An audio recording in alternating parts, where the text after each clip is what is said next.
Bonjour Anne. Comment ça se passe le confinement pour vous? Plutôt pas mal, mais moi je sors un peu, je suis obligé de sortir un peu, je vais jusqu'à mon bureau, j'organise les activités du centre médical, j'interviens de temps en temps sur des plateaux de télé, je suis confiné mais à 80%. D'accord. Il me reste 20% un peu à l'extérieur. Vous êtes resté dans Paris? Ah oui, absolument, et j'ai pas compris les gens qui fuyaient Paris pour les deux raisons, qu'ils risquaient de contaminer les autres, et deuxièmement, qu'on a besoin à proximité de là où on est quand même de centres spécialisés. Bien sûr. Alors Jean-Michel Cohen, ça fait maintenant, on est le vendredi 27 mars, ça fait combien de jours qu'on est confiné? Ben Nage, vous qui donnez le compte. Ça fait 15 jours. Ça fait 15 jours qu'on est confiné.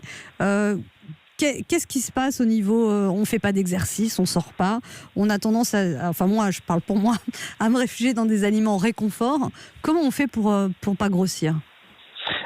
C'est difficile parce qu'en fait, quand on faisait des expériences sur les animaux, on les mettait dans des cages, on mettait un peu de la nourriture autour d'eux et on réussissait à leur faire prendre du poids, mais vraiment sans limite. Et c'est exactement ce qui est en train de se produire, c'est-à-dire que manger est une activité, donc finalement ça aide à faire passer le temps dans la journée. Et la deuxième chose, c'est que manger est une forme de récompense. Donc ça active les circuits du plaisir et fatalement la combinaison des deux, elle fait qu'un confinement auquel on n'avait pas l'habitude va conduire n'importe quel individu à consommer plus d'aliments que précédemment. Je ne parle même pas de la sédentarité, c'est le fait que y a que ça à faire et donc on va le faire. Alors on a conseillé aux gens de faire des stocks ou certains ont fait des stocks et ça va à contre-courant de ce qu'on propose dans la mesure où plus il y a de stocks, plus on risque de grignoter et de consommer. Donc il fallait faire des stocks intelligents quand on faisait des stocks et en tout cas essayer d'éliminer tous les produits qui risquaient d'être attirants à outrance, même si au démarrage, tout le monde avait envie d'avoir des petits gâteaux secs pour penser que la vie allait continuer comme auparavant. Alors moi, par exemple, régulièrement, je craque à l'heure du déjeuner. Et est-ce que c'est... Et à l'heure du goûter, et à l'heure du petit-déj, et à l'heure du dîner. Coucher, et au milieu de la nuit, au réveil. Non, je me lève pas la nuit quand même. Alors, qu'est-ce qui est le pire? Par exemple, j'ai le choix entre des biscuits ou du chocolat. Enfin, maintenant, j'arrive à la fin de ma réserve de chocolat, mais qu'est-ce qui est le pire, en fait, à manger? Curieusement, ça va être les biscuits, parce que ça va être un mélange de farine avec du sucre, qui est relativement riche en calories, quasiment aussi riche les biscuits que le chocolat, sauf que le chocolat, il donne une sensation de plaisir qui est vraiment chimique, cette sensation. Non, enfin, je vous avoue, Jean-Michel Cohen, parfois je mange les deux. Oui, je m'en doutais un peu.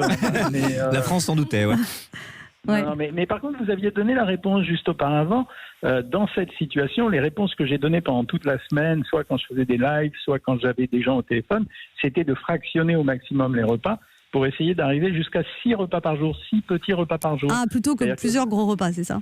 Bien sûr, parce que ça donnait une occupation aux gens et en même temps, le repas du midi, ça pouvait être juste un plat cuisiné pour lequel on prenait un peu de temps à le faire, ce qui permettait à la fois d'apprendre à faire de la cuisine, à partager si on avait des gens avec soi et c'est son conjoint, sa conjointe ou des enfants.